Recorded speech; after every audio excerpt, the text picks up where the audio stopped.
Chelsea fans, YouTube fans, we are back. We are back once again. Today, we're going to talk about Chelsea Juventus. We're going to talk about Mykhailo Mudryk and what we should do with him. We're going to talk a little bit about Disasi, about Badia shit, get him out. And we're going to talk about Chalaba to Como. Here we go. So first, I want to get into Chelsea versus Juventus preview and how I feel going into the game. After a loss to our biggest rivals, again, it's preseason. It's not the biggest of deals, but this is kind of a game where we need to, get back on track a little bit, still give some other players some game time and keep things moving. Maybe get, some new defenders who haven't played much into some preseason to see how Xavi Alonso feels about them. Maybe get some of the other players that have just joined the preseason squad, like some players we'll get into here in a second. And we need to get back on a winning track. A draw, it is what it is. Again, it's preseason, so it's not a huge deal. But our head-to-head against Juventus, we all know the last time we played Juventus, 4-0 win for Chelsea FC. In our history, they've beaten us twice, we've drawn once, and we beat them once. We haven't really ever played much, twice in 2012, twice in 2021 in the Champions League group stage, so that's about it. Juventus, they finished 6th in Serie A. We know Juventus aren't the team that they once were. They're not nearly as good. We know in Italian football, money is not pumped into them like it is into the Premier League, so it's hard for teams like them to stay afloat. It seems like more and more recently, Italian teams just like to switch around. Manager from Juventus goes to Napoli, then Napoli goes to Lazio, Lazio goes to Juventus, and they keep switching, and that's the reason why they're not as good as they once were and will not be for probably a while. Juventus are 2-1 in the preseason. And let's talk about some injuries / it's preseason, so we're just now getting some players. And Quenda, is going to be back into the squad. His little injury scare's over. It's good to see. Then players like Neto, Mykhailo Mudryk, Quenda, like I just said, Welbeck, Pendas, and Solinia are coming into preseason. We all saw them today taking a nice little group picture together. They are back. Jackson, the man himself, and Caicedo, the other man himself, joined a couple days ago, but they didn't play against Tottenham because they had literally just gotten to Asia. So Will Henderson joins soon. That could be interesting. I don't know if he's going to come along in preseason at all, but it'd be nice to see him join a little bit. But now I want to get into the lineup. It's going to be an interesting one for you today. We're going to put it right here, nice and beautiful. Look at this lineup. How beautiful does this lineup look? Nicholas Jackson up top, gorgeous. But we're going to start in goal with Mike Pendas. Mike Pendas finally back from his vacation, or not back, I guess he's finally here. He was never back. So it's good to see him coming in to the first season. It is now time for him to prove. Now, this is your time to be the number one. Sanchez has a little injury thing going on, and that's why Charmin Leu played, I think, against Tottenham, because I think Sanchez would have played if he wasn't dealing with their injury. Maybe they would have done half and half like they did the first game, I believe. So, Pendas, this is your time to shine. Sanchez, I like you. You're a good player, whatever, but this is time for my boy, the next Belgium Courtois, to come in and really show what he is about and shake things up in the goalkeeper department. But at the same time, it's like, do you want Pendas to start playing half the games and then Sanchez confidence drops and then we do the whole goalkeeper thing like how it was last season with Jorgensen? So, I don't know. It's a topic for another day. Like we've talked about it a million times already. I'm going to do Mamadou Sarr in the left center back position and Aaron Ansumino in the other center back position. We've seen some things saying, what are we going to do with Aaron Ansumino? I haven't seen anything about Sarr, so I'm assuming he's just going to stay, probably like a sixth choice player. He should have never came in the first place because he's never going to play here. Aaron Ansumino, I think he's a good enough player. Last year, I would see things when he was at Dortmund that he was a good player. And then at Strasbourg, I think he got injured. I think he was still decent there, but not as good as he was at Dortmund. Dortmund fans loved him, and he was even crying when he had to leave. I remember seeing that. So I'm excited for him. I'm excited to see what maybe he can do. All the accounts I follow, everything I've seen from the games, highlights I've watched, he looks like a pretty decent player. So I want to see him get some game time along with Sarr, because Sarr we haven't really seen much.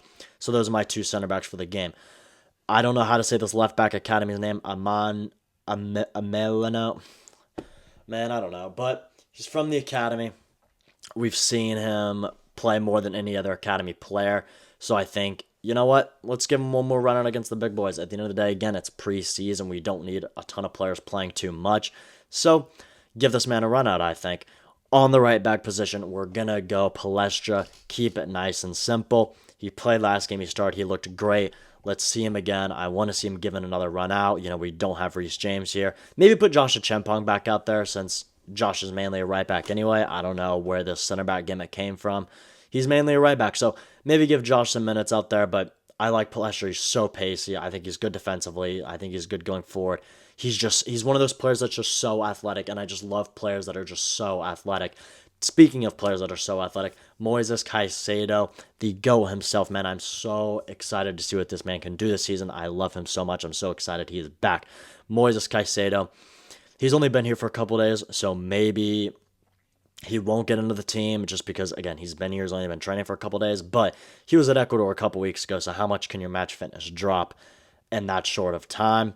But as I'm saying, I'm excited for this man to be back. I hope he's back, partnered with Enzo for the season, but we still don't know what's happening with Enzo. I think Enzo's milking it for another week just to see if we can get out of the team.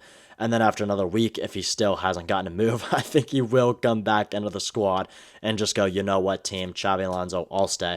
He'll make amends. He'll be like, oh my God, I'm so happy to be here, whatever. We all know the racist stuff happened last year, and Chelsea fans ended up still loving him. So we move.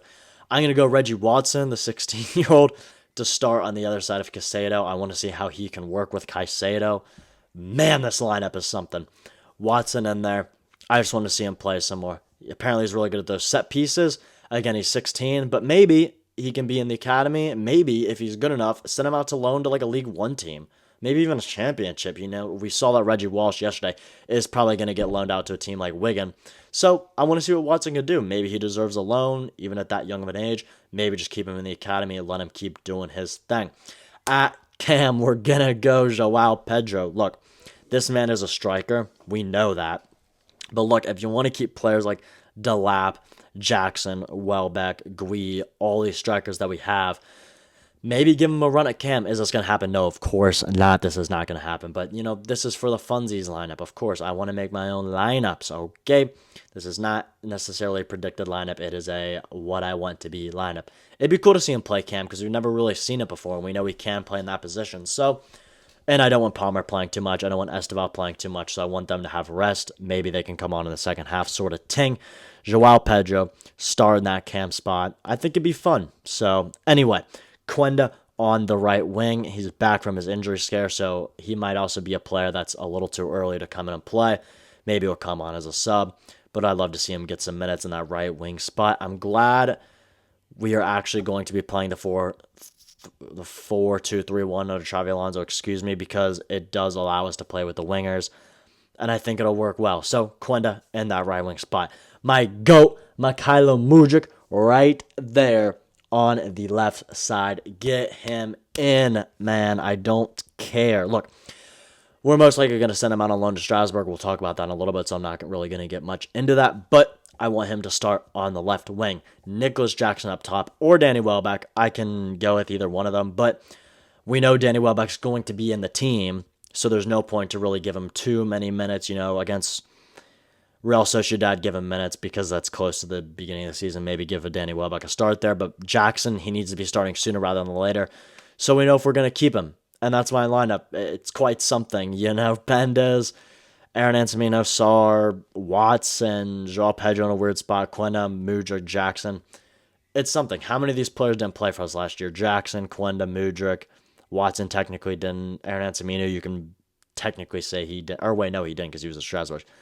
A Milano, whatever, and Pendes all did not play for us last year. It's crazy, crazy, crazy. Anyway, we will move on. Score predictions plus who I think will score. I'm going to go a 2-2 draw, I think.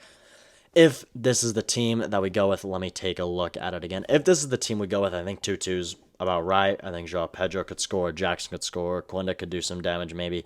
Caicedo hits a top bins banger, plus some subs if they come on later. You know, we get the God Squad on, get these Goonies out. But for now, I'm going to go 2-2 with this defense like Sar, Antamino, you know, Emiliano. I just don't think it's going to be good enough. Juventus is still a decent team. It also depends what kind of team they go with.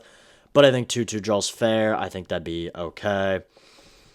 And I'd be fine with that because at the end of the day, this is about minutes. That's what these are about.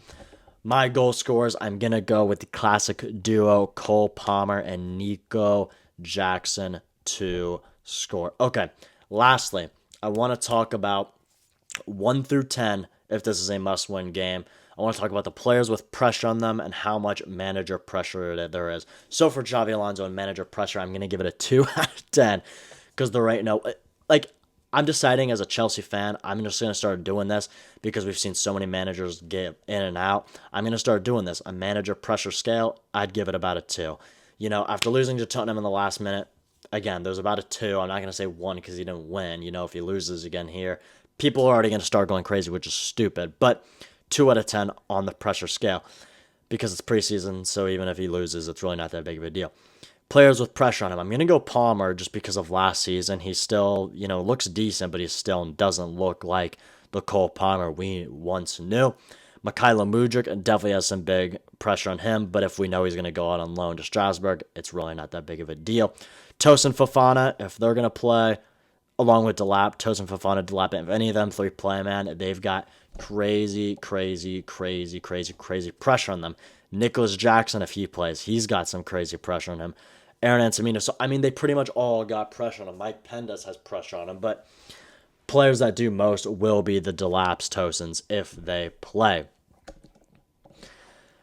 And anyway, now that I'm this far in the video, I'm actually going to split this into 2 videos because I got far enough along.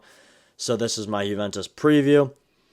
It'll be a great game to watch. I won't be able to watch it because it'll be 7:30 a.m. on a Wednesday, and I will be at work. Should I just call out work sick?